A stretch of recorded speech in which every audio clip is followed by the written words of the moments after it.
Alors, bonjour à tous. Good morning, everybody. Welcome to this session, to this panel, which will discuss what geostrategic risks without a strong multilateral body. I'm Liz Alderman. I work for the New York Times. I'm an economist, and I'm very pleased to be here with our very distinguished roundtable. We're going to talk about one of the most important issues at this conference, namely the risks that lie ahead in a world that appears increasingly fragmented in terms of both countries and regions, and multilateral institutions which were created around the idea that states will converge towards common values. However, they also have become weaker. Is this a deep-seated problem? We heard Christine Lagarde yesterday talk about the incredible solidarity of Europe in the face of COVID. And this week we saw this announcement by OECD. 130 countries have agreed to change the global taxation system. However, what we also saw in the debates here is that there is a growing push towards nation states and a fragmentation between the US, Europe vis-à-vis China. So to address all these issues, we have a distinguished panel, as I was saying. On my left, Anne-Laure Kiechel, who's the founder of Global Founder Advisory. Hubert Védrine, who doesn't need to be introduced in this room, former Minister of Foreign Affairs of France and currently president of the François Mitterrand Institute. Together with us, we have Ivan Krastev, who is the head of the Center for World Strategy in Brussels. Svetlana Lukash, who works with the presidential executive in Russia, and she's a Sherpa for Russia in terms of G20. We also have Wei Yao Wang, who founded the Center for China and Globalization. Before I give them the floor, I'll give the floor to the wonderful Lawrence Boone, who is going to moderate the discussion today. Thank you. Thank you very much, Liz, for this fantastic introduction. And thank you for being here this morning. We're going to talk about an old and a new problem, an old problem, because it's rather sad to note that there is an east-west fracture and that things haven't changed much. However, the topics we're going to be discussing are evolving. What hasn't changed is the fact that we've missed out on a lot of things. Global governance, for example, in the area of health, which highlighted the difficulties coordinating and speaking to each other. 85% of the world population is still not vaccinated today. Even if we spent $20,000 billion, we need 50 to vaccinate the world's population. We didn't talk much either about international trade and the specialization that has occurred. A lot of tension has grown, particularly in the area of semiconductors. 80% of production takes place in China and South Korea. We didn't perhaps look enough at inequalities between countries. These inequalities have grown greater because of the pandemic. And there's a new trade war, which is in fact a technological one. So there are a number of east-west issues which have not yet been dealt with. If we do nothing, there's a great temptation to look inwards, but what I would like our panelists to discuss today are the three key issues for me, namely international governance, and there are great divisions. Countries will have to speak to each other. The first issue is health. We have the example of Europe, which, despite a complicated start, has shown that, first of all, we can get about the same amount of vaccines throughout the EU for all. Imagine if everyone had to buy the vaccine alone, competing with other European countries. And there's a health pass, which means that we can welcome all sorts of people here today who are not French. At a global level, we haven't managed to move forward, though. The climate. There's this east-west division and a north-south division as well. To begin with, countries in the north pledged to pay 100 billion a year to reduce CO2, and this was not done. We have tools to deal with climate change, carbon pricing, regulations. There again, there are huge divisions between countries. We can discuss that as well. And then there's the third issue, digital matters, technology. That is the greatest challenge, first of all, because our health systems depend on this. The way in which we can deal with climate change depends on this too.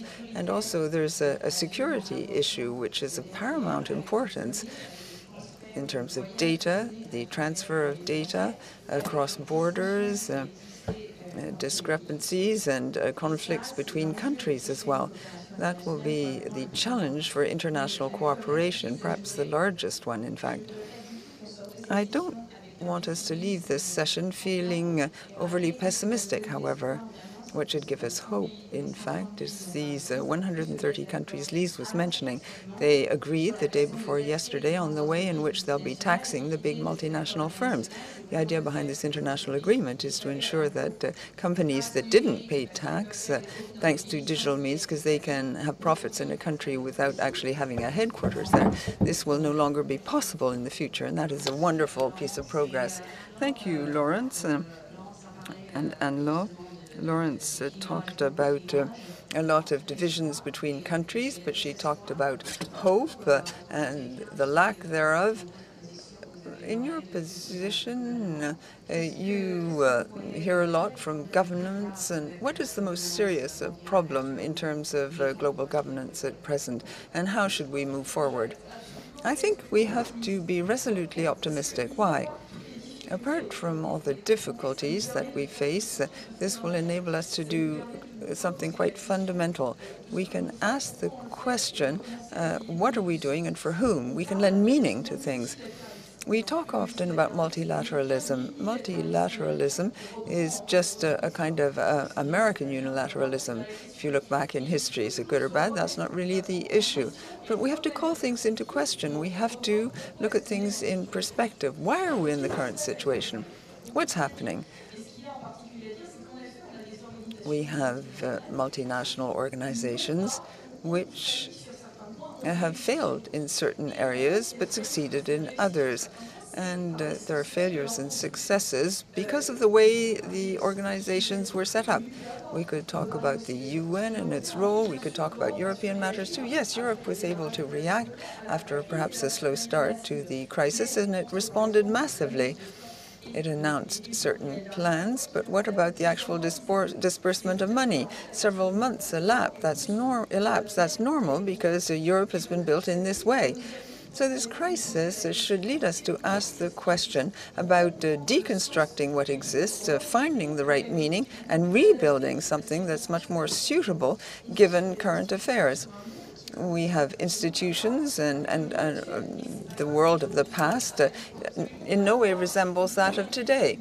One shouldn't be worried or pessimistic about this. On the contrary, it's a wonderful opportunity to create something new, and this holds out huge possibilities. That's why I firmly believe that we have to look at problems on the right scale. We talk about commons. Health is a commons, ecology as well, the environment. So somehow there should be some common governance and common financing for this commons. There must be this world solidarity, and it has to be organized in this manner. It's absolutely crazy, as Laurence said, that so few people in the world are vaccinated. The number of cases are increasing in Africa. Less than 1% of the African population has gotten 2 doses of a vaccine. What's going to happen? Otherwise, we'll lock down again, close borders, in fact, to prevent populations from moving. What will happen in Africa? It will be in economic straits, and that will have a whole string of consequences. There is no solution apart from common, immediate global governance.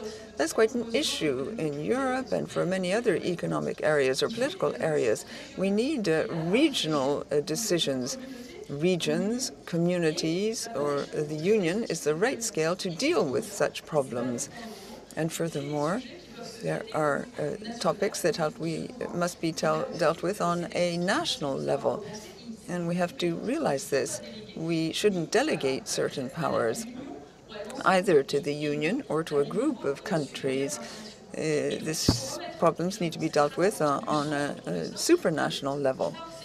It's important to look at these various stages, to look at these various forms of governance, these different modes of financing. And once we have recovered a degree of independence and autonomy at these various levels, I think things will work much better. Well, thank you very much for this statement. Ivana, perhaps we could stand back from the situation. You talked about a geopolitical polarization today, which makes things ever more difficult. Talk to us about your concerns and how can we resolve the situation. Thank you very much. Let's start with the fact that if we had this conversation 3 years ago, and if there was a question, what kind of crisis can give most incentives to government to cooperate? Probably we were going to agree that this is going to be some type of pandemics, like the one that we experienced in the last 18 months. But if you see basically how much we cooperated during these 18 months, I don't believe that we're going to be very much impressed by the level of global solidarity. Paradoxically, the pandemic globalized the mind. We all have the feeling more than before that we're living in a common world. But at the same time, I see two very strong trends. And of course, these trends were not just born by the pandemics, but they very much accelerated the result of it. And on one level, this is the fragmentation. And we can see basically the fragmentation also of the global supply chains and the economy. And then you have also a certain type of a geopolitical polarization, particularly centered between the United States and China, probably the West and China. And unfortunately, I do believe this is something that is going to stay with us. We can better probably manage this polarization. Unfortunately, I don't believe that we're going to reverse it. But here is two things that I find important. While this fragmentation and polarizations are going to stay with us, now everybody is focused very much on the United States and China. While for my reading, some of the new things that we're going to see is an activism of middle powers. Exactly because the world is changing. You have states who are not big enough to shape the global environment, but at the same time, too big not to try to shape their regional environment. So we're going to see a different type of this middle power activism. I do believe that Turkey is a great example of what we can see. I do believe we're going to see it in different parts of the world. And this can turn to be one of the major risks, how to manage it, how to negotiate it. And my last point is, I do believe also the world is going to change very much for the multinational companies. While in a certain way, the global supply chains proved to be much more resilient than many feared in the beginning of the pandemic. I do believe in this situation of fragmentation and polarizations, multinational companies more and more are going to get their national passports. And this kind of a process of securitization of business, particularly in the technology sphere, is something that I fear we're going to see more and more in the future. Okay, Very interesting. Thank you. And you raised, one of the other kind of major themes for this panel, and that is the sort of increasing schism with China. With that, let me actually jump on that note. Pardon, je vais parler en français, bien sûr, ici. Maybe I'll revert to French, says the speaker.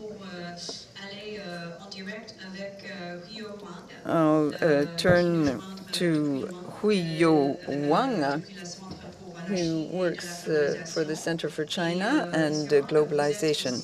Mr. Wang, you're also an advisor to the Chinese State Council. You yourself have observed that it was inevitable for world governance to become increasingly fragmented. Consensus is more at a regional level than an international level now. What do you think about this development? For you, is it an advantage or a threat for? Thank you. Thank you for this question. And I think that actually the new global governance is actually taking shape. As we can see, the world has actually gone enormous changes in the last 76 years since the Bretton Woods system established. I mean, the Bretton Woods system has actually contributed enormously to the global prosperity and development. But of course, now after 76 years, we need some upgrade, need some enhancement, need some improvement. And I think also, given the China, EU, and many other countries are also rising very, very fast, we have to reflect that probably to some degree. So I think this used to be we have this top-down approach, and now we have the bottom-up, a bit more fragmented, and the regional, trend has been taking shape. For example, we've seen in the Asian area we have a CPTPP, which is already being shaped, led by the U.S., and we have the RCEP, also led by ASEAN countries that take initiative. So many things like in the WTO that we cannot move forward. Things are happening at regional level. I think I'm sure that all the FTA and PIT, also China, EU have signed this CAI, the Comprehensive Investment Treaty as well. So I think that is really probably going to be developed there for some time like that. So the challenge now, we cannot get fragmented and also no coordination. That is not really what we want. We still need an ordinance approach. But I think we need to reflect the voting rights, probably the share of the contribution now on those the international table. I think that WTO is still very crucial. I mean, WTO has contributed to the prosperity of the world. China joined WTO, China's import has increased 6 times from around the world. Of course, China's export has increased 7 times too, and China's GDP has gone up 11 times. So there is a lot of contribution on that. But I think now WTO should really take a lead on the digital economy, on the facilitation of the trade and investment, and of course WHO and other things as well. So I think those are crucial. The true thing I think now, the biggest challenge we have now, I think President Biden is addressing some of that, like raising the minimum wages of the workers, like proposing the global flat tax for corporate, which is very important. Because I think the problem now is the global governance is falling behind global practice. Because all the countries, all the multinationals are doing business everywhere, but then the rich and poor gap is really great. I mean, 1% of Wall Street could be equal to 50% of the general masses of the population. So that China often is being taken as a scapegoat for that because of the multinational operators worldwide. They are not benefiting local community. Like I was talking to Martin Wolf, FT, just not so long. He was telling me that business is global, where the politics is local. So the politician has been elected by the populism, by the local affected workers. Then they will blame the China, of course. So that problem is some of the problem. Of course, China also needs to step up its involvement to make more contributions, like pandemic fighting. China has President Xi has pledged $5 billion now to the world developing countries and WHO. And U.S. President Biden has pledged $2 billion. So we could have some peaceful cooperation and a competition like that. So we can really improve that. So So I think it's really great. Okay, we definitely want to come back to that last point you made after we hear from our other panelists. Let's go to Svetlana Lukash, who's joining us from Russia. Svetlana, you're you are the G20 Sherpa for Russia for a very long time. You've seen geopolitics at play for a very long time. We've been talking a little earlier on this panel about clivage, and certainly Russia forms for the West a part of this clivage. Can you talk to us a little bit about that, and how do you see sort of that the model of global governance needs to change in order to basically reflect a more multipolar world? Thank you so much, Liz, and hello everybody. I will start with an axiom of global governance, in my view. Interconnectedness of our countries and the global challenges we face, be it health, climate, or digitalization, require coordinated global response. Multilateralism is meant to be the founding principles in that response, a common denominator in our approach to international cooperation. And to put it at work, we need the proper institutional machinery, well-functioning international organizations with transparent and equitable governance. I think it's not quite the case nowadays. The global financial crisis of 2008 and 2009 unveiled inadequacy of global governance institutions. G20 launched the reform of key financial organizations, yet it neither finished what it started, nor dived deeper and touched upon other pillars of global governance system.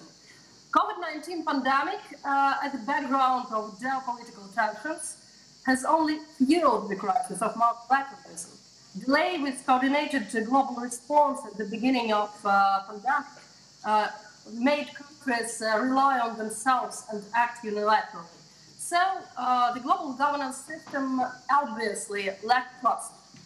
Our debate builds on the narrative that multilateral bodies governing globalization were built around the idea that states would converge toward the same values, and it didn't happen. I believe the problem lies not in the failure of that convergence. Actually, all the core values of market economy, democracy, liberalism, human rights are widely shared and anchored in the UN Charter, which we all are part of. Maybe the problem is exactly this idea of everyone's convergence to the same religion. We all know there is no one size fits all. But in my view, what really undermined the global governance system is its core design. Major international institutions were created almost a century ago in the interests of a limited number of founding members, and reflected their dominant positions in the previous world order, with lack of inclusion of others into decision-making, with rigid frameworks in pursuing common strategies that does not allow for diverse views. I think the contemporary world needs a different model of global governance, a multipolar partnership that is designed to respond to global challenges in a coordinated manner. This implies a fair multilateral environment which accommodates a wide range of national interests, provide policy space, respect for sovereignty of states, and rests in the principles of international law. International institutions should be reformed or improved in the way that would allow to strike the right balance between globalization and national sovereignty. The improved quality of governance could help avoid both hyperglobalization and overprotection of national interests. I think G20 has a very important role to play in this regard.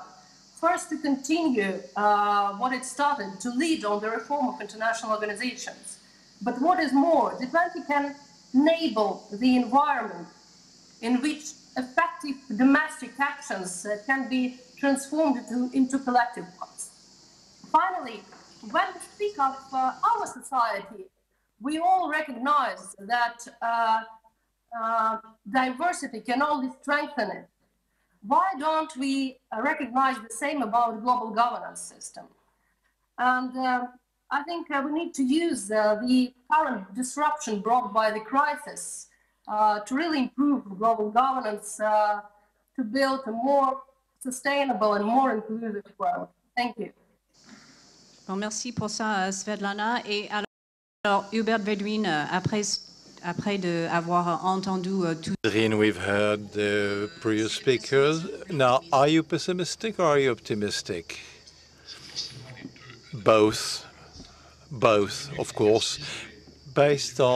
Because of the principle of this presentation, let me summarize 4 points. First, do not idealize multilateralism, which has turned into a sort of a fantasy religion.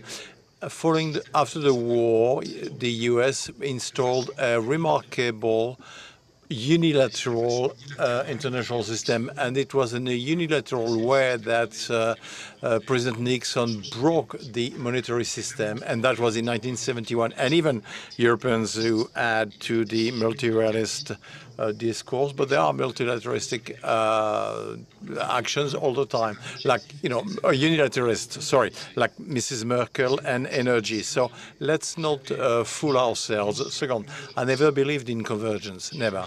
I never believed in the World Trade Organization thinking. I wasn't against it, but as a global ideology, no, I did not believe in it. I do not believe in statistical aggregate health. What is healthcare? I don't know. Africa, well, I don't know what Africa is. 55 countries.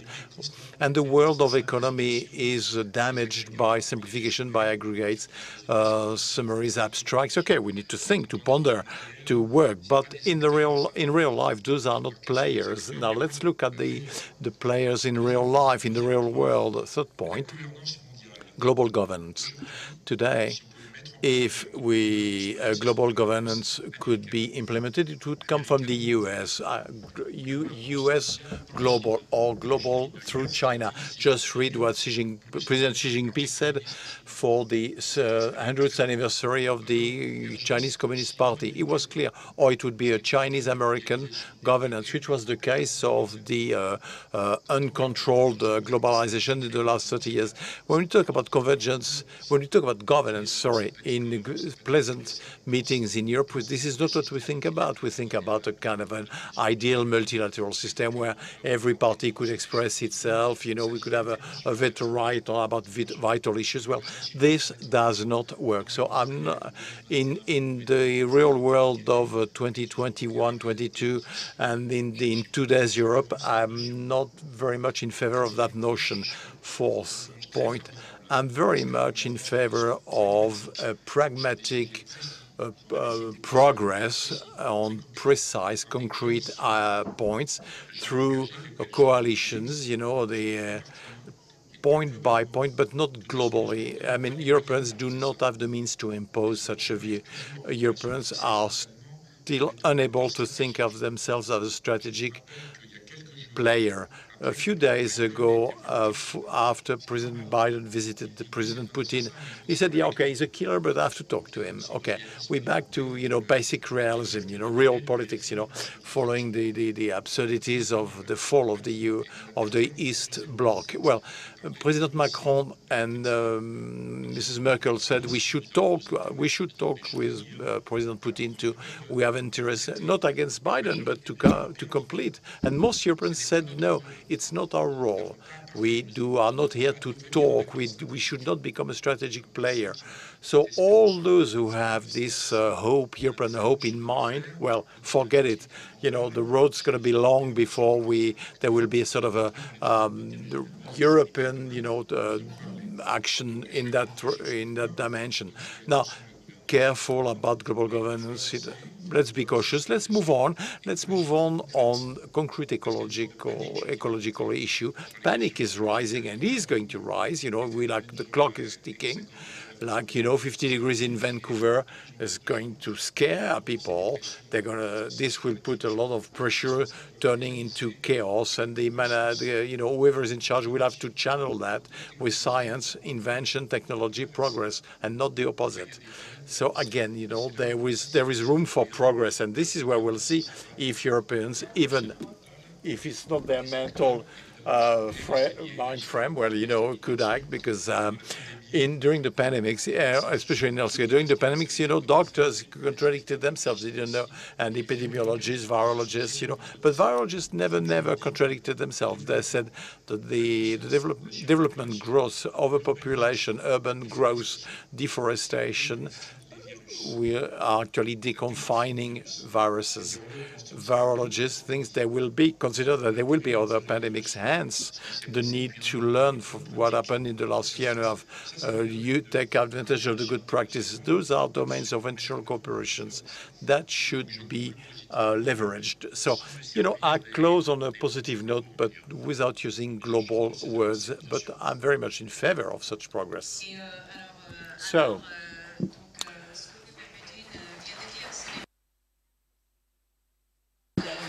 in your opinion, this can be invented? Yes, indeed. Yes, indeed. We need to work on concrete examples and ensure adequacy between elements.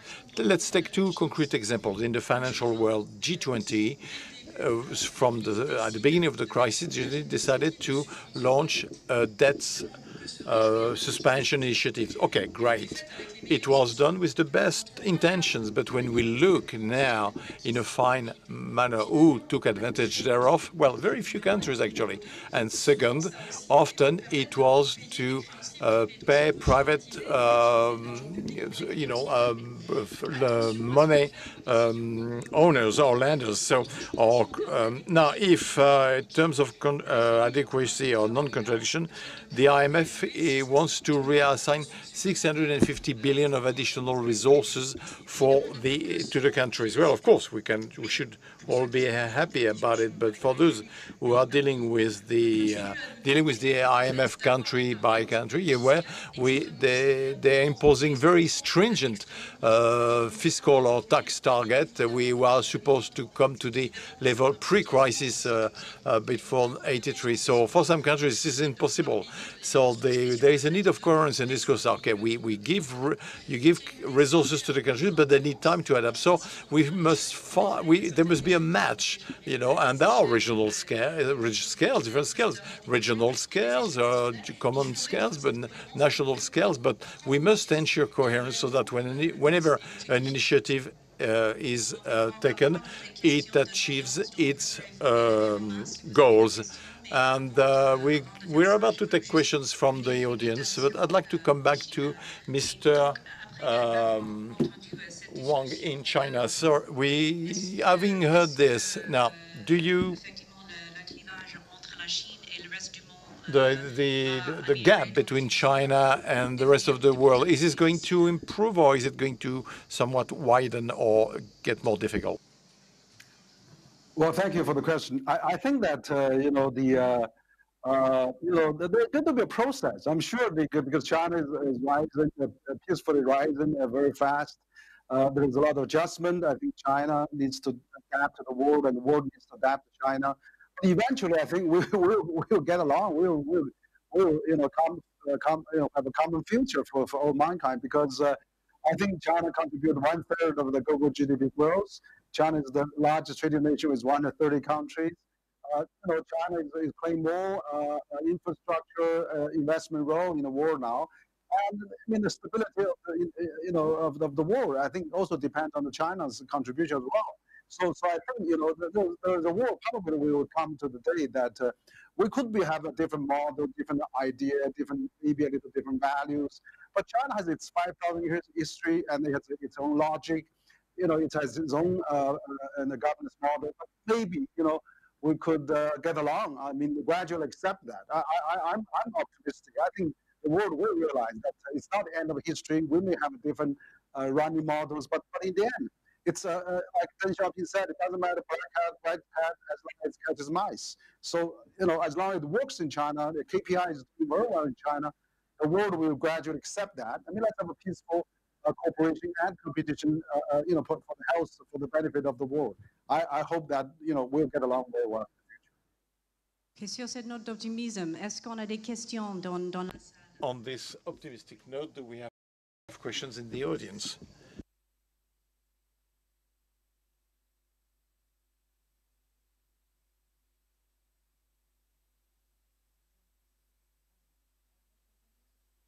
I'd like to react to what Hubert Védrine just said. Now, if Europe cannot see itself or comprehend itself as a strategic player, no, there is a space between now and less than 10 years, but when could Europe sort of lose ground, on the economic and social stage?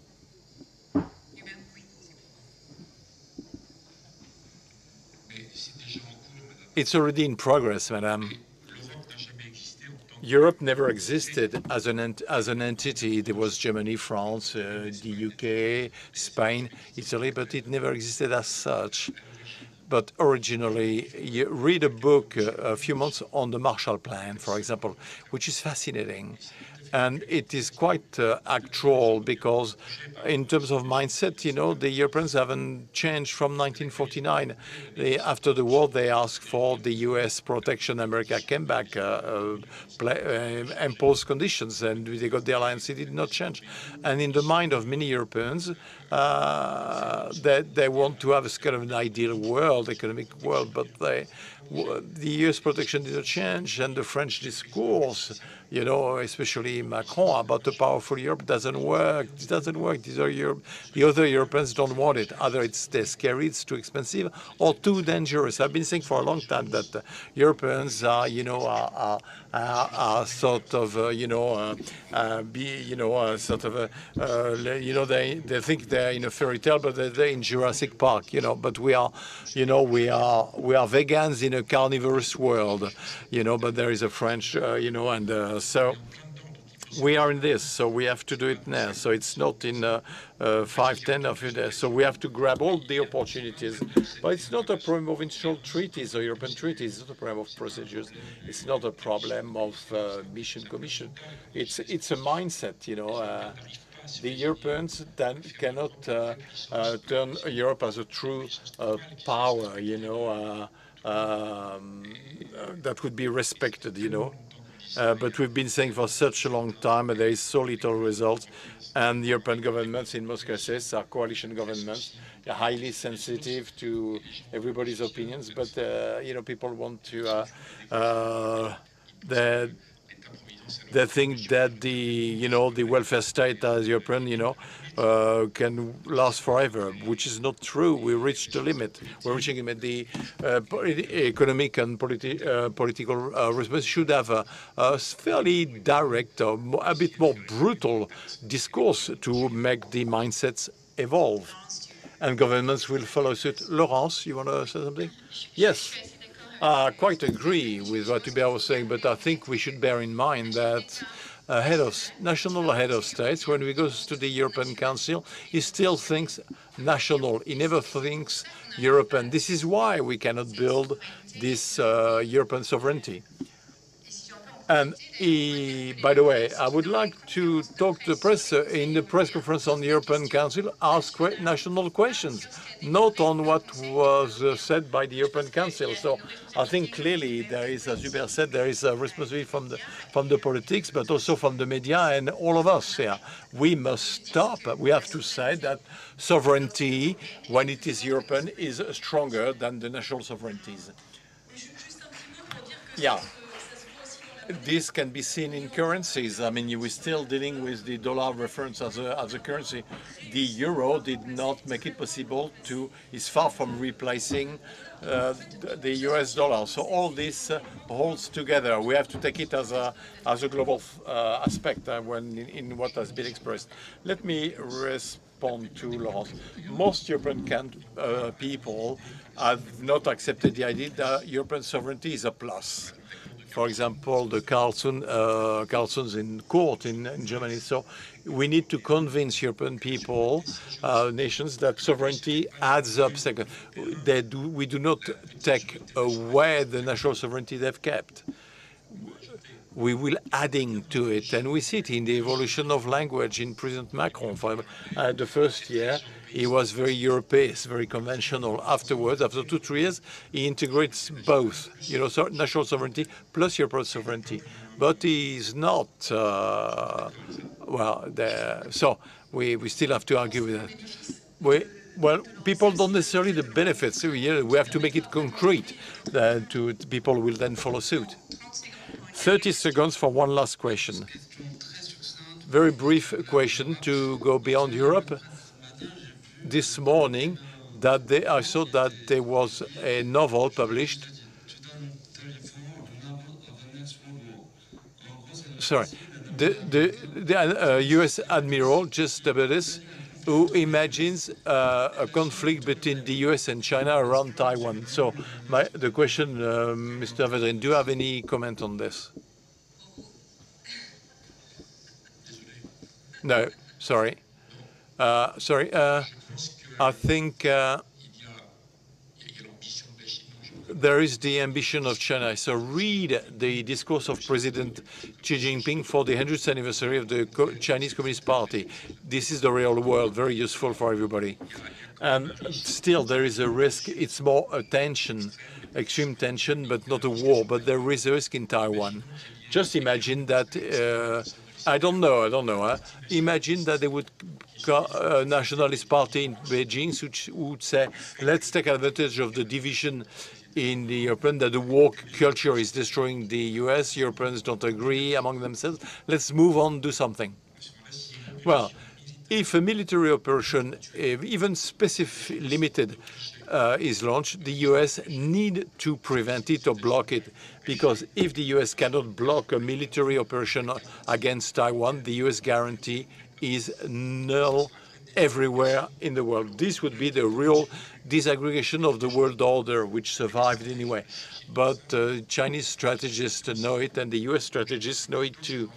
So I do hope it will not take place, because there would be some kind of a mutual control, programmed control. But if there is a risk in the world today, this is where it lies. On that word, optimism and pessimism, we close down the panel, and I would like to thank those who joined us virtually, Ivan, Svetlana, and Henry. Thank you very much.